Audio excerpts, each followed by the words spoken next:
Bismillahirrahmanirrahim. Alhamdulillahirabbil alamin. Wassalatu wassalamu ala asyrafil anbiya'i wal mursalin sayyidina wa habibina maulana Muhammadin wa ala alihi wa sahbihi ajma'in. Qala al-musannif al-imam Abu Hamid Muhammad bin Muhammad al-Ghazali rahimahullah wa nafa'ana bi ulumihi fid dharain amin.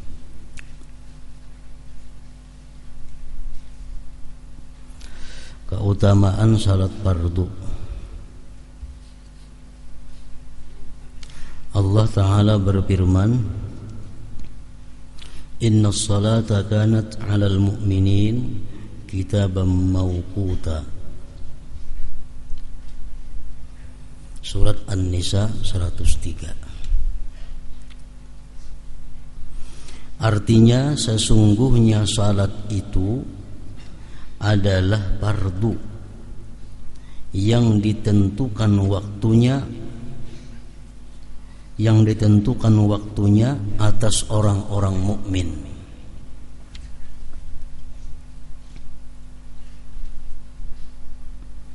Sesungguhnya salat itu adalah fardu yang ditentukan waktunya atas orang-orang mukmin. Jadi dalam firman Allah Subhanahu wa taala ini dapat diambil beberapa faidah. Pertama, sembahyang itu ada ketentuan-ketentuan waktunya yang kada boleh dilaksanakan sebelum ataupun sesudah waktunya. Yang kedua, dapat diambil faidah bahwa sembahyang 5 waktu itu waktu-waktu yang ditentukan Allah Subhanahu wa taala tersebut terkandung beberapa rahasia-rahasia yang ada di dalamnya itu. Firman Allah Subhanahu wa taala dalam Al-Qur'an, Aqimis salata liduluki syamsi ila ghasaqil lail wa qur'anal fajr. Ini Allah menerangkan waktu sembahyang. Aqimis sholata liduluki syamsi ila ghasaqil lail wa qur'anil fajr. Dirikan sembahyang itu mulai tergelincir matahari sampai malam. Di situ ada 4 sembahyang: zuhur, asar, maghrib, isya. Wa Qur'an al-fajri, dan subuh. Nah, jadi waktu-waktu yang ditetapkan oleh Allah Subhanahu wa taala itu tidak boleh dilewati daripada ketentuan-ketentuannya. Nah, oleh karena itu ulama-ulama khususnya ahli fikih mengatakan as-salatu qabla al-waqti la tasihhu wa tajibul i'adah. Sembahyang yang dilaksanakan sebelum waktunya tidak sah dan wajib mengulang, wajib mengembali. Walaupun melalui perhitungan, umpamanya perhitunganku ini waktu sudah masuk sembahyang, ternyata belum masuk. Nah, sembahyang itu kada sah dan wajib diulangi. Wassalatu ba'dal waqti ghairu maqbulah wa tajibut taubah. Adapun sembahyang itu dilaksanakan sesudah waktunya tidak diterima oleh Allah dan wajib dia tobat. Misal sembahyang zuhur dilaksanakan jam 4, sembahyang asar dilaksanakan jam 6:30, sembahyang maghrib dilaksanakan jam 7:30. Nah, itu sembahyang sesudah waktunya tidak diterima oleh Allah Subhanahu wa taala dan dia wajib bertobat daripadanya. Menunda, melambatkan sembahyang itu. Sahabat Rasulullah bertanya kepada Rasulullah tentang firman Allah yang berbunyi fawailun lil musallin allazina hum an salatihim sahun. Apa itu maksudnya firman Allah? Wailun lil musallin, azab yang sangat bagi orang-orang yang sembahyang, yang mereka itu lalai dalam sembahyangnya. Apa itu maksudnya wahai Rasulullah? Kata Sa'ad bin Abi Waqqas. Rasulullah menjawab, takhirus salah an waktiha, melambatkan sembahyang daripada waktunya. Mengeluarkan sembahyang daripada waktunya itu termasuk minal kabair, termasuk dosa yang besar. Allah mengancam wailun, azab yang sangat bagi orang-orang yang sengaja mengeluarkan sembahyang daripada waktunya. Memang ada pengecualian, beberapa kelompok yang kada berdosa mengeluarkan sembahyang daripada waktunya itu. Pertama, orang yang lupa. Dia kada sadar, lupa karena kesibukan, karena apa, sehingga dia kada sadar, sehingga waktu sembahyang sudah habis tanpa disengajanya. Nah, ini kada berdosa. Yang kedua, orang yang guring sebelum waktu, tiba-tiba bangun sudah habis waktu. Nah, itu kada berdosa juga, melambatkan sembahyang dari waktunya. Misal jam 11:30 guring, 11:30 siang guring, dia bangun pukul 4. Nah, berarti zuhur tak keluar. Nah, ini kada berdosa karena dalam keadaan guring. Tapi kalau guringnya di dalam waktu, nah ini berdosa. Orang sudah azan zuhur, guring, bangun pas pukul 4, nah ini berdosa karena guringnya sesudah dalam waktu sembahyang zuhur.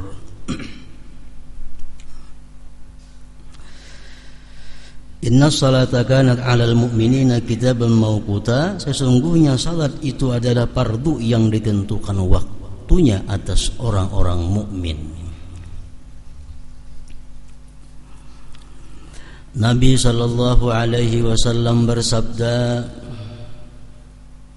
khamsu salawatin katabahunna Allahu 'alal 'ibad, faman jaa'a bihinna wa lam yudayyi' minhunna syai'an istighfafan bihaqqihinna kana lahu indallahi ahdun ay yudkhilahul jannah wa man lam ya'ti bihinna falaysa lahu indallahi ahdun in syaa'a 'azzabahu wa in syaa'a adkhalahul jannah. Artinya 5 kali salat yang diwajibkan oleh Allah atas para hambanya. Barang siapa yang mendatanginya dan tidak menyia-nyiakannya sedikit pun daripadanya karena memandang inting terhadap kewajiban itu, maka ia mempunyai janji di sisi Allah untuk memasukkannya ke dalam surga. Kalau kita sembahyang 5 waktu dengan tidak menyia-nyiakan, artinya dalam waktu sembahyangnya, syarat rukun adabnya itu bagus, Allah berjanji memasukkan dia ke dalam surga. Allah berjanji, dan janji Allah itu pasti akan terjadi. Innallaha la yukhliful mi'ad, Allah tidak mau menyalahi janjinya. Dan barang siapa yang tidak mendatanginya, maka ia tidak mempunyai janji di sisi Allah untuk memasukkannya ke surga. Jika dia mau, maka dia menyiksanya, dan jika dia mau, maka dia memasukkannya ke surga. Hadis riwayat Abu Daud. Kalau orang itu tidak melaksanakan sembahyang atau melaksanakan sembahyang tapi kada sesuai dengan kewajiban-kewajibannya, Allah tidak berjanji memasukkannya ke dalam surga. Artinya apa? Bisa masuk surga, bisa kada. Allah kada berjanji. Kalau orang itu memperinting sembahyang, banu kada, nah itu Allah kada memberi janji kepada dia masuk ke dalam surga. Hadis riwayat Abu Daud, An-Nasai, Ibnu Majah dan Ibnu Hibban dari hadis Ubadah bin Samit. Dan Nabi sallallahu alaihi wasallam bersabda, "Mathalus salawatil khamsi kamathali nahrin azbin ghamrin bibabi ahadikum yaqtahimu fihi kulla yawmin khamsa marratin fama tarawna dzalik yubqi min daranihi." Qalu la syai'a. Qala sallallahu alaihi wasallam, "Fa innas salawatil khamsa tuzhibuz dzunub kama yudhibul ma'ud darana." Artinya, perumpamaan salat 5 waktu, perumpamaan salat yang 5 waktu itu seperti sungai tawar yang melimpah di pintu salah seorang di antara kamu, di mana ia menceburkan dirinya padanya 5 kali dalam sehari. 5 kali sehari mandi. Maka apakah kamu berpendapat hal itu menyisakan dari kotorannya? Mun orang tuh 5 kali sehari mandi, adalah badaki lagi awak. Mereka sahabat menjawab, tidak sedikit pun. Artinya bersih kalau orang 5 kali sehari mandi, 2 kali sehari mandi, gini bagus sudah. Bersabda beliau sallallahu alaihi wasallam bersabda, sesungguhnya salat 5 waktu itu menghilangkan dosa-dosa sebagaimana air menghilangkan kotoran tadi. Hadis riwayat Muslim dari Jabir. Dan Nabi sallallahu alaihi wasallam bersabda, "Innas salawati kaffaratun lima bainahunna majtunibatil kabair." Artinya sesungguhnya salat-salat itu menghapus bagi apa dosa yang antara salat-salat itu selama dijauhi dosa-dosa besar. Jadi sembahyang 5 waktu yang kita gawi itu menghapuskan seluruh dosa-dosa kecil. Walaupun kita kada minta ampun, kita kada bertobat kepada Allah terhadap dosa kecil itu, tapi kalau kita sembahyang 5 waktu, menghapuskan dosa-dosa kecil itu selama dijauhi dosa-dosa besar. Dosa kecil itu contohnya kan nazari ila auratil ghair, memandang aurat orang lain. Nah itu dosanya kecil. Memandang aurat orang lain, baik nang sejenis atau lawan jenis. Yang kedua, masul ajnabiyah, bersentuhan dengan yang bukan mahram. Bersentuhan dengan yang bukan mahram termasuk dosa kecil. Kasful aurah, membuka aurat, termasuk dosa kecil. Sama'ul alatil malahil muharramah, mendengari alat-alat musik yang diharamkan, termasuk dosa kecil. Mendengari suling, mendengari gitar, mendengari trompet, atau memetik gitar, atau menyuling, termasuk dosa kecil. Lubusud dibaj lirajulin, memakai sutra laki-laki, itu dosanya kecil. Takhattum bizahab lirrajul, laki-laki beutas emas, termasuk dosa kecil. Makan atau minum memakai bejana yang terbuat dari emas perak, sindok terbuat daripada emas, umpamanya bubuhan raja-raja makan, nah termasuk dosa kecil. Su'uzzan, buruk sangka kepada orang, termasuk dosa kecil. Buruk sangka itu belum diucapkan di muntung, dalam hati memutuskan yang kada baik kepada orang, itu buruk sangka. Misalnya orang datang ke wadah kita, hati kita menyimpulkan, bah ini maling nih, nah itu buruk sangka ngarannya. Buruk sangka, tapi kada diucapkan, nah termasuk dosa kecil. Tarkul amri bil ma'ruf wan nahyi 'anil munkar ma'al qudrah, meninggalkan amar ma'ruf, meninggalkan nahi munkar, termasuk dosa kecil. Duduk kita misal di pinggir kartak, atau di muka rumah. Ada melihat orang membawa gitar. Nah, kita kadang menagur, dosa kecil. Mestinya ditagur. Jangan bergitar, kada boleh, haram. Nah, itu maka amun kada wani jam itu kada usah duduk di pelatar dalam rumah aja begana-gana. Itu ngarannya hakut tarik, hak jalan. Nang duduk-duduk ketujuh di pinggir jambatan, duduk di pinggir jalan. Ada melihat orang yang memakai pakaian yang terbuka aurat, tangkap. Kamu kada boleh pakai baju ini, haram. Nah, bila kada macam itu, berdosa kita. Melihat nang munkar bang itu berdosa, tapi dosanya termasuk kecil. Nah, dosa-dosa kecil nang macam itu terhapus sendirinya bila kita sembahyang 5 waktu. Terhapus sendirinya bila sembahyang 5 waktu. Nah, kecuali dosa besar nang kada termasuk dihapus. Tapi yang perlu kita ketahui bahwa dosa-dosa kecil-kecil nang tadi itu bisa menjadi besar dengan salah satu di antara 5. Nah, dosa-dosa kecil hampir jadi dosa kecil jadi dosa besar kalau disertai dengan salah satu di antara 5 ini. Pertama, dianggap inting, dianggap remeh.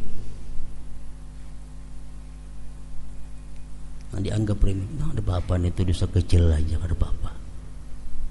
Dianggap inting. Dosa kecil bila dianggap kada apa-apa, dia taklum jadi besar. Jadi walaupun dosa itu kecil, jangan dianggap inting.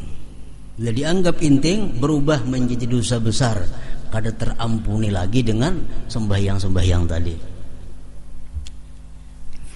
Yang kedua, dosa kecil itu menjadi besar bisurur, dengan gembira. Gembira. Mendengar musik, hati gembira, senang. Jadi dosa besar. Jadi dosa besar. Memetik gitar, jadi suka, jadi gembira, jadi dosa besar. Karena gembira dengan dosa kecil itu menjadikannya besar. Yang ketiga, bil izhar, dengan dinampakkan, berkisah-kisah kepada orang bahwa ia melakukan dosa. Malam tadi aku melihat aurat si anu, dikisahkan lawan orang. Malam tadi aku begatukan lawan si anu, dikisahkan lawan orang. Jadi dosa besar. Nang asalnya kecil. Nah, kalau macam itu kada terhapus lagi dengan sembahyang-sembahyang tadi. Yang keempat, bil israr, terus menerus jadi amalan.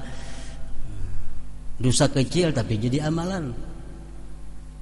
Bini-bini itu kada berjilbab, itu dosa kecil aja. Cuma kalau hari-hari jadi gana, jadi amalan membuka aurat. Yang kelima, dosa kecil itu dilakukan oleh orang alim yang menjadi panutan. Nah, orang alim yang menjadi panutan, bila mana memperbuat dosa kecil diikuti oleh orang banyak, jadi ganal juga dosanya. Jadi ganal juga.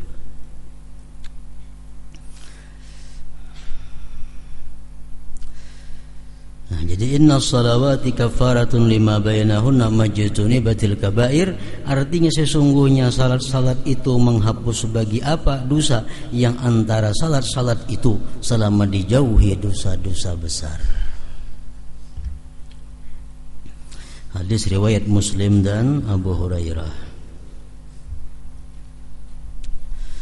Dan Rasulullah sallallahu alaihi wasallam bersabda, bainana wa bainal munafiqin syuhudul atamati was subhi la yastati'unahuma.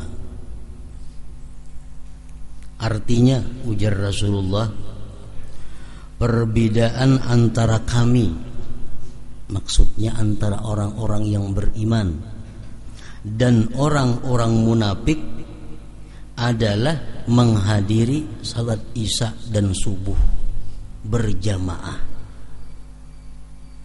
Ujar syarah hadis dalam syarah Ihya disebutkan berjamaah.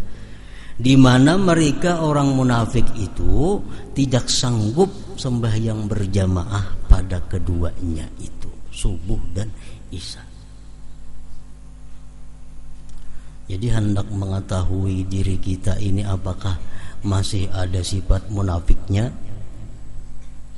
kawah aja selama ini kita subuh kawalah kalanggar ke masjid berjamaah. Bila kada kawa berarti kita masih ada sifat munafik. Bila lawan isa-isanya kada kalanggar kada berjamaah, pol munafiknya sudah. Munafik. Jadi kada ngalih mengetahui orang munafik itu isa kada berjamaah, sembahyang subuh kada berjamaah. Kada kawanya menggawi, kada kawa kada sanggup. Jadi nang kawa orang berjamaah subuh, berjamaah isya itu orang-orang mukmin. Orang-orang kami ujar Rasulullah sallallahu alaihi wasallam. Jadi mengetahui diri kita, bini-bini, ibu-ibu mengetahui lakinya nih apakah ada munafikkah atau kadakah, lihati sembahyang subuh lawan isya-nya. Berjamaah kada. Bila laki pian tu subuh kada berjamaah, apalagi malandau sembahyang isya kada, laki pian tu orang munafik laki marahnya. Itu ujar Rasulullah sallallahu alaihi wasallam dalam hadis riwayat Malik dari Sa'id ibnul Musayyab.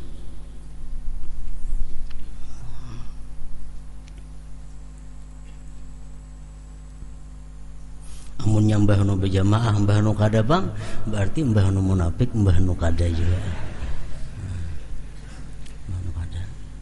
Orang munafik itu artinya orang nang kada jujur. Orang tuh besi kawan, kalau munafik kawannya tuh kada jujur. Kada jujur. Karena munafik ini secara umum adalah artinya orang yang zahirnya baik, batinnya rusak. Zahirnya bagus kelakuannya, tapi hatinya rusak. Itu termasuk munafik. Nah, jadi logikanya orang nang berhati kada baik, hanya zahirnya aja baik, sampai yang subuh berjamaah itu kada kawa. Kada kawa, mesti parak rumah langgar parak, pada 10 langkah kada kawa turunnya. Jangan balangkah 10 langkah sampai melunjat sampai sekali lunjatan paribasa kada kawanya sampai yang berjamaah subuh itu. Kenapa? Dijarat oleh sifat munafiknya itu. Termasuk orang munafik, orang yang hanya selalu memperbaiki penampilan zahir. Memperbaiki penampilan zahir supaya kelihatan baik, kelihatan salih, tapi hatinya kada makmur, hatinya kada diperbaikinya. Itu munafik. Bainana wa bainal munafiqin syuhudul atamah wa subuh la yastati'unahuma. Artinya perbedaan antara kami dan orang-orang munafik adalah menghadiri salat isya dan subuh di mana mereka tidak sanggup pada keduanya itu. Yang lebih parah lagi beralasan imamnya pangje pasik, jadi aku kada kalanggar subuh. Padahal seorang ini munafik, alhamdulillah pasik lagi. Imamnya kada karuan, subuh tuh kuliah kalanggar atau isya kada karuan imamnya. Seorang lebih kada karuan lagi. Karena kada kawa umpat jamaah isya dan subuh itu.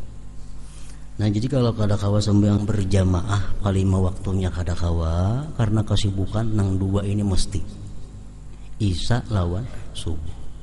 Ini bagi laki-laki, bini-bini kada dituntut demikian. Bini-bini di rumah aja ada apa-apa. Ini laki-laki. Cuma kalau untuk membawa laki boleh aja ke masjidan laki bini kada apa-apa. Misalnya bini pembangun, bini pak ibadah, laki pelandawan, nah boleh. Bini menggerak laki membawa kisahnya kalanggaran ke masjidan, termasuk sesuatu amar ma'ruf juga ngarannya. Walaupun bagi si bini-bini kada dituntut yang demikian itu berjamaah, itu khusus untuk laki-laki. Tapi andai kata bini-bini sembahyang berjamaah, dia dapat juga pahala 27 itu atau 25. Jadi imam yang fasik tetap kadang menghilangkan pahala jamaah. Tetap kadang menghilangkan pahala. Walaupun itu makruh. Kita makruh mengikut orang yang fasik. Kalau kita ini orangnya adil, Kalau sama pada fasik kada bermakruhan. Walaupun berbeda fasiknya, tapi sama pada fasik kada jadi makruh. Nah, jadi jangan sekali-kali kita beranggapan imamnya fasik secara kada langsung mengakui diri kita berarti adil. Orang fasik imam ikuti, aku lebih fasik daripada inya. Nah macam itu berpahala, jamaahnya dapat, pahalanya dapat, dan kada berdosa. Kalau kita menganggap imamnya fasik, aku adil kalau kau mau ikut, berdosa. Itu kita menganggap diri bersih, dilarang oleh Allah Subhanahu wa taala. Jadi sembahyang di belakang orang fasik kada jadi masalah, karena kita merasa diri kita fasik juga. Banyak riaknya, banyak sombongnya, ada iri dengkinya, ada dendamnya, banyak dalam hati kita macam-macam dosa. Ibnu Umar sahabat Rasulullah sallallahu alaihi wasallam, beliau mau sembahyang di belakang Al-Hajjaj. Hajjaj ini orang yang sepakat seluruhnya mengatakan fasik. Banyak membunuh sahabat-sahabat Rasulullah Al-Hajjaj ini. Atau Hajjaj jadi imam, Ibnu Umar mau ikut di belakang. Padahal Ibnu Umar ini sahabatnya Rasulullah sallallahu alaihi wasallam. Kadang mempermasalahkan Sidin dengan itu. Kenapa? Karena Sidin merasa diri Sidin pun belum tentu lebih baik daripada Hajjaj. Jadi jangan ada alasan imam itu kada baik, imam itu fasik, jangan ada alasan. Dan andai kata imam fasik, kita orang adil umpamanya, umpat kita berjamaah, menurut pendapat yang muktamad dari Imam Subki, tetap dapat pahala jamaah. Tetap walaupun makruh tapi tetap pahala, dan lebih afdal daripada sembahyang seorangan di rumah. Lebih afdal daripada sembahyang seorangan di rumah. Imamnya orangnya fasik, jelas kefasikannya, tapi yang lain kada lagi nang jadi imam, nang maunya itu aja orangnya. Nah kita sembahyang di rumah seorangan, dilanggar fasik imamnya, lebih baik empat fasik itu daripada sembahyang menyendiri di rumah. Nah ini sembahyang fardu maksudnya.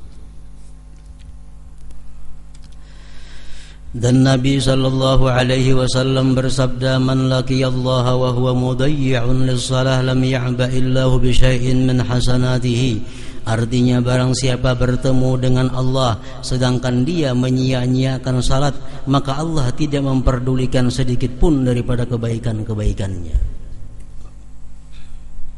Orang mati banyak ketinggalan sembahyang, Allah akan memperdulikan dengan kebaikan-kebaikannya yang lainnya. Artinya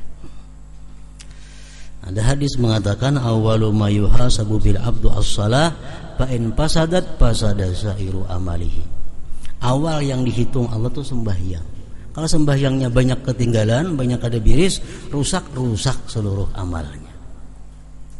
Nah, jadi orang yang bertemu Allah, dia banyak kada sembahyang, Allah kada peduli dengan sesuatu dari kebaikan-kebaikannya yang lain. Karena kita ketahui sembahyang itu tiangnya agama. Kalau agama kada batiang, kada kawa kita maulah nang lain-lainnya.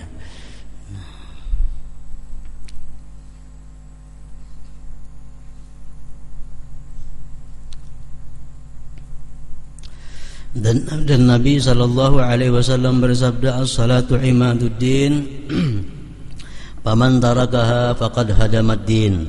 Artinya salat itu adalah tiang agama. Barang siapa yang meninggalkannya, maka ia telah merubuhkan agama.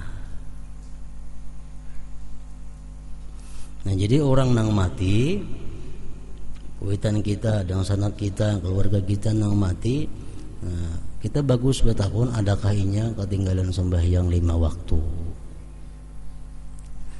Walaupun itu menurut Imam Syafi'i, menurut imam kita, bahwa orang yang sudah mati itu kada boleh dikadakan dan kada boleh dikadakan, kada boleh difidyahkan. Itu mazhab Imam Syafi'i, imam kita. Jadi kalau orang itu mati, inya batinnya sembahyang, sudah salah Allah jadi kita. Allah nama ampuni, diampuni Allah, nak kada dimasukkannya ke dalam neraka, terserah kepada Allah. Itu mazhab Imam Syafi'i. Nah kemudian pendapat-pendapat ulama daripada pengikut Imam Syafi'i pengikut Imam Syafi'i. Mereka berbeda dengan Imam Syafi'i dalam hal ini. Antara lain Imam Nawawi contohnya. Beliau mengatakan bahwa orang yang mati itu bertinggal sembahyang boleh dikadhakan oleh keluarganya atau siapa yang disuruh keluarganya, dan boleh juga dibayarkan fidyahnya. Nah, itu mazhab daripada pengikut Imam Syafi'i. Kalau Imam Syafi'inya kada boleh dikadha, kada boleh dibayar fidyah. Itu Syafi'i. Pengikut Syafi'i boleh dikadha, boleh kada wajib, kada boleh dikadhakan oleh nang keluarga, boleh dibayarkan fidyahnya.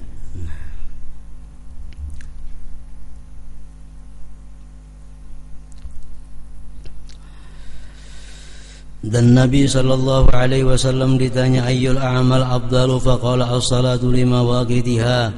Artinya apakah amal yang paling utama? Kalau beliau menjawab salat pada waktu-waktunya. Itu amaliyah yang paling utama. Sembahyang di dalam waktunya. Jangan terkeluar waktu.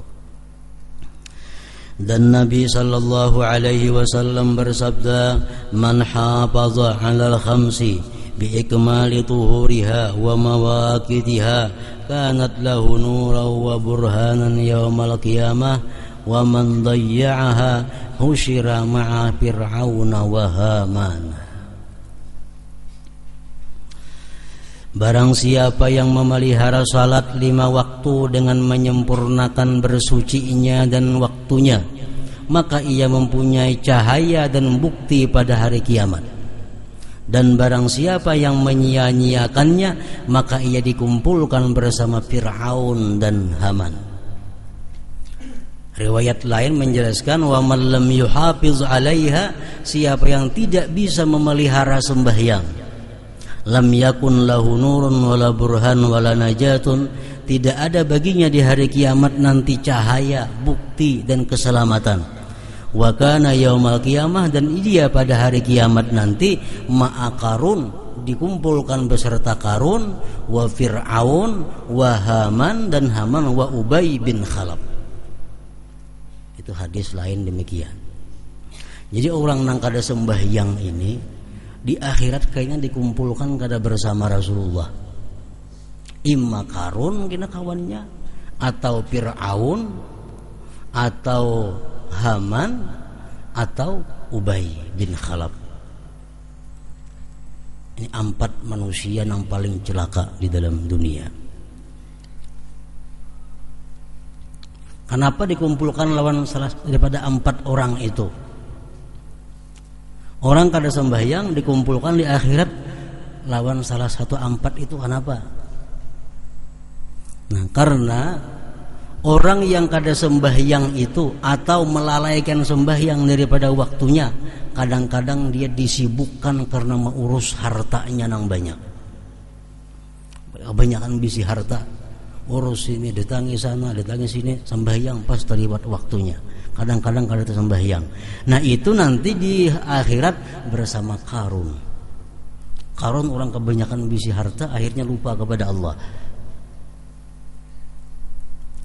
Ada juga sebagian orang yang lupa sembahyang atau kada sembahyang karena kesibukan dengan jabatan kekuasaannya. Kunjungan ke sini, kunjungan ke sana, sampai tengah malam kada bersembayangan. Itu nanti di akhirat lawan Fir'aun. Fir'aun raja nang lalai kepada Allah Subhanahu wa ta'ala. Ada lagi Haman.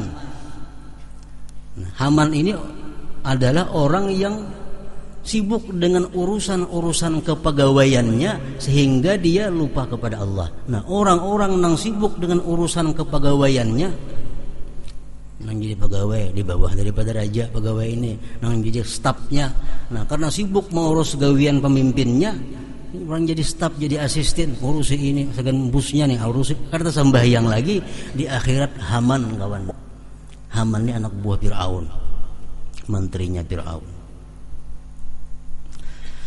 Nah, orang sebagian kada sembahyang atau lalai sembahyang, terlambat sembahyang karena urusan perdagangannya. bertukar barang pas terliwat waktu. Nah ini di akhirat nanti dikumpulkan bersama Ubay bin Khalaf.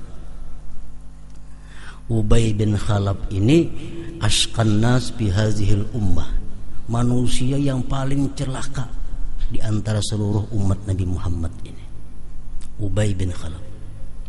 Dan Ubay bin Khalaf ini adalah satu-satunya manusia yang dibunuh oleh tangan Rasulullah sallallahu alaihi wasallam sendiri. Rasulullah tidak pernah membunuh orang kecuali satu, Ubay bin Khalaf pada perang Uhud. Nah, Rasulullah mengatakan asqan nas man qatala nabiyyan aw qatalahu nabiyyun, manusia yang paling celaka adalah orang yang membunuh nabi atau dibunuh oleh nabi. Nah, Ubay bin Khalaf ini waktu perang Uhud dibunuh sendiri oleh Rasulullah sallallahu alaihi wasallam karena dia bersangatan memusuhi kepada Allah dan Rasulnya. Jadi sepanjang Rasulullah ikut peperangan, hanya seekor muslimin bisa membunuh manusia, yaitu Ubay bin Khalaf ini. Nah, orang nang kada sembahyang, nang sibuk dengan perdagangannya, di akhirat nanti dimasukkan dalam kelompok Ubay bin Khalaf ini. Dan Nabi sallallahu alaihi wasallam bersabda, miftahul jannah as-shalah, artinya kunci surga adalah sembahyang. Dan Nabi sallallahu alaihi wasallam bersabda, maftaradallahu ala khalqihi ba'da tauhid ahabba ilaihi minas salah walau kana syai'un ahabba ilaihi minha la ta'abbada bihi malaikatuhu faminhum raki' wa minhum sajid wa minhum qa'imun wa qa'id. Artinya tidaklah Allah mewajibkan atas makhluknya setelah tauhid itu lebih dicintai daripada sembahyang, daripadanya salat.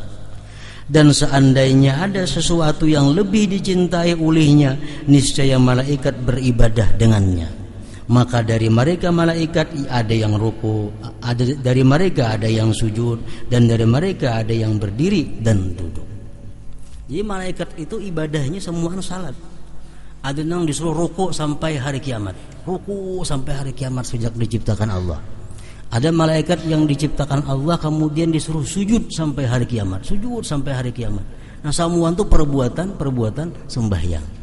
Jadi ibadah yang paling disukai Allah sesudah syahadatain, sesudah dua kalimat syahadat adalah as-salat, sembahyang fardu itu. 12 tahun Rasulullah di Makkah menyiarkan syahadat. Dan sembahyang hanya sekali sehari. Menurut sebagian riwayat hadis, sembahyang cuma sekali sehari, bisukan 2 rakaat. Sembahyang sunat saja itu 12 tahun kan ada sembahyang. Ini pun Abu Bakar, Umar, Sayyidina Ali, Sayyidina Utsman nang beriman lawan Nabi di Makkah, apa ada sembayangan 12 tahun. Hanya dakwah, mengajak manusia mengucap, meyakini 2 kalimat syahadat. Nah, sesudah 12 tahun Nabi Isra Mi'raj hanya ada keperduan sembahyang 5 waktu ini. Itu pun dilakukan secara sembunyi-sembunyi.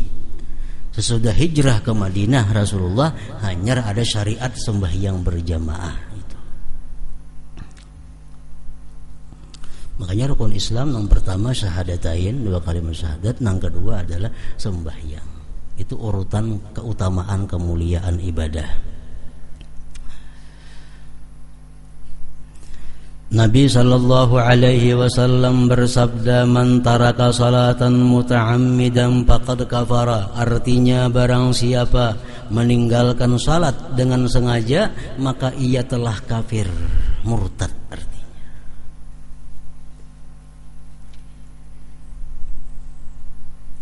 Zuhur kada sembahyang, sampai orang maghrib kada sembahyang juga, ini orang kafir. Maghrib kada sembahyang, sampai subuh kada sembahyang maghrib juga lagi, ini orang kafir. Nah, man taraka salatan muta'ammidan faqad kafara, artinya barang siapa meninggalkan salat dengan sengaja, maka ia telah kafir.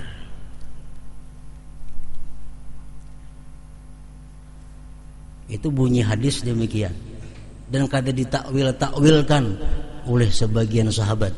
Sayyidina Umar, Sayyidina Ali, Abdurrahman bin Auf, Mu'adz bin Jabal, Abu Hurairah, Ibnu Mas'ud, Ibnu Abbas, Abu Darda. Itu sahabat-sahabat yang berkata, bila orang kada sembahyang, panggal gulunya halal. Karena dia sudah kafir. Sesudah sahabat lagi Ibrahim An-Nakhai, Ahmad bin Hanbal, Ishaq bin Rahawayhi, Abdullah bin Mubarak, Ayyub As-Sikhtiyani, Abu Daud At-Tayalisi. Mereka berpendapat siapa kada sembahyang kafir, mesti mengucap 2 kalimat syahadat. Karena hadis demikian bunyinya. Imam Syafi'i, Imam Maliki, Imam Abu Hanifah, hadis ini diuraikan menjadi beberapa uraian. Siapa kada sembahyang kafir. Kada sembahyangnya kenapa garang dahulu. Nah, kalau kada sembahyangnya itu karena kulir, itu dia kafir nikmat.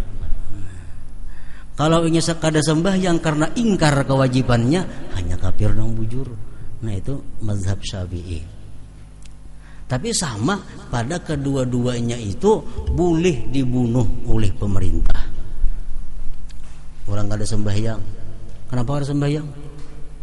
Maka wajib ulun kulir. Jam ko bertimpu nah zuhurnya sampai maghrib dia kada sembahyang, jam dikeduakan.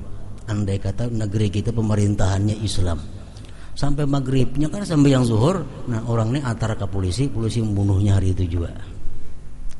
Itu hukum Islam. Jadi orang kada sembahyang itu darahnya kada berharga di sisi Allah.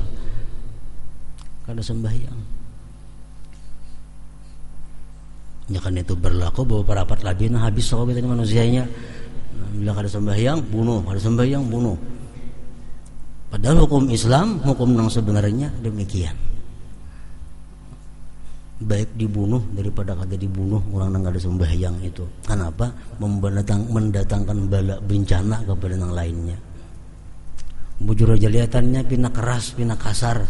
Orang kada sembahyang bunuh, pina keras padahal kada. Amun diliatakan kena ya nang musibah, bala, bencana, hama, wiring, macam-macam. Itu akibat banyak yang kada sembahyang itu membawa kepada demikian itu. Jadi hukum Islam itu kada ada yang keras, kada ada. Hukum Islam tetap mengamankan yang terbanyak, menyelamatkan yang terbanyak. Nah, di kampung saya kong haja nang kada sembahyang itu sangat berhak datangnya bala, sangat berhak dibinasakan oleh Allah. Saya kongnya apalagi banyak. Nah maka itu hukum Islam orang nang kada sembahyang dinasihati, disuruh tobat, bila kada mau boleh dibunuh. Tapi yang membunuh kada boleh rakyat, mesti pemerintah. Untuk menyelamatkan manusia yang tertinggal, jangan karena bala bencana gara-gara itu.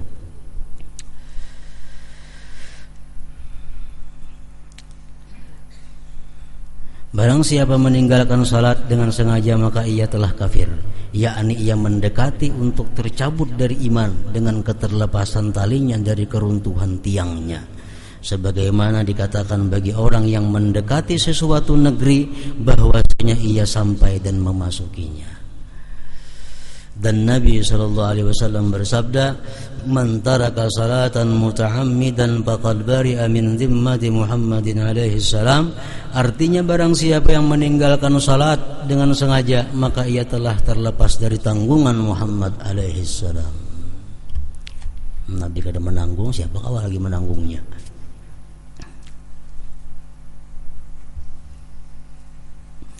Nah, jadi kalau orang itu kada sembahyang karena malas, mati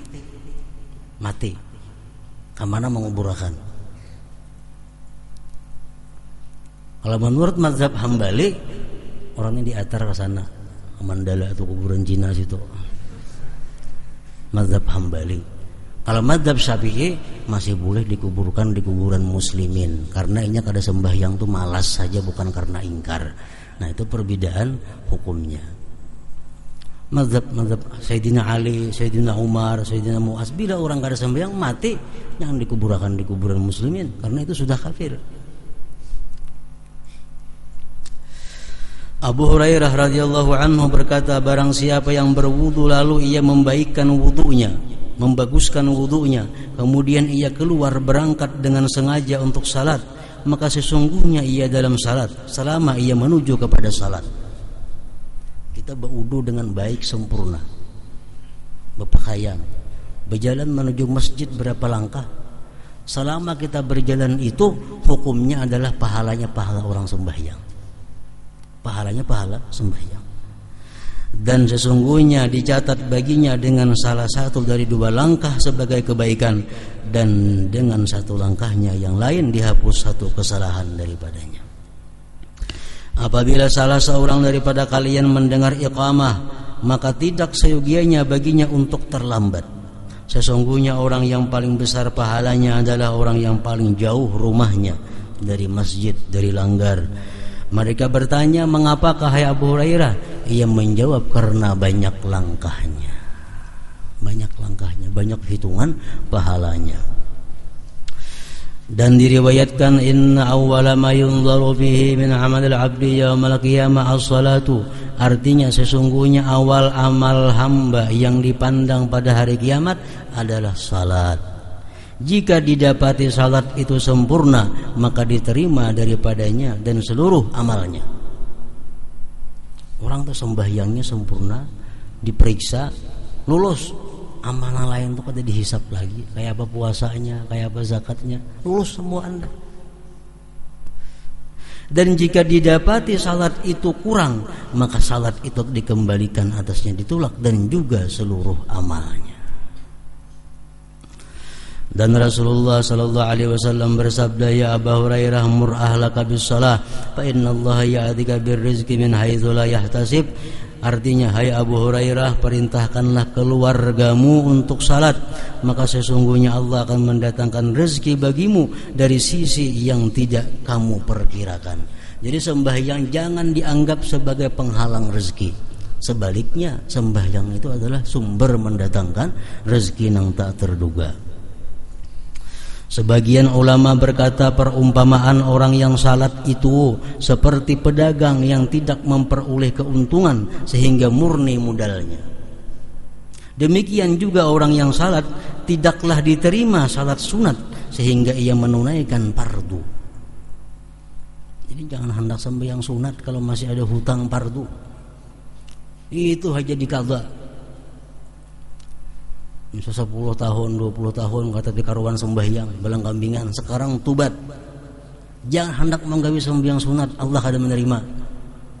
Jadi sembahyang fardu sisanya qadaan, qadai asar, qadai zuhur, itu aja digawi. Orang gawi qabliyah asar, seorang mengqada zuhur.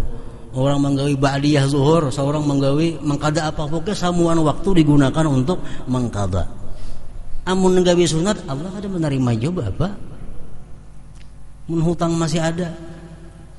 Nah, jadi mereka-mereka yang dahulunya banyak kada sembahyang fardu, kada usah enggak bisa sembahyang sunat. Itu aja dikadai. Allah kada menerima kalau itu belum ditunaikan. Abu Bakar radhiyallahu anhu berkata, apabila datang salat, maka berdirilah kamu kepada apimu yang telah kamu nyalakan, lalu padamkanlah api itu. Artinya sembahyang itu memadamkan kemarahan Allah Subhanahu wa ta'ala.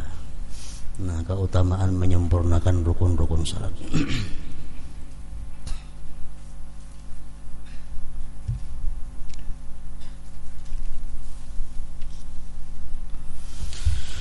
Afdhalu dzikri fa'lam annahu la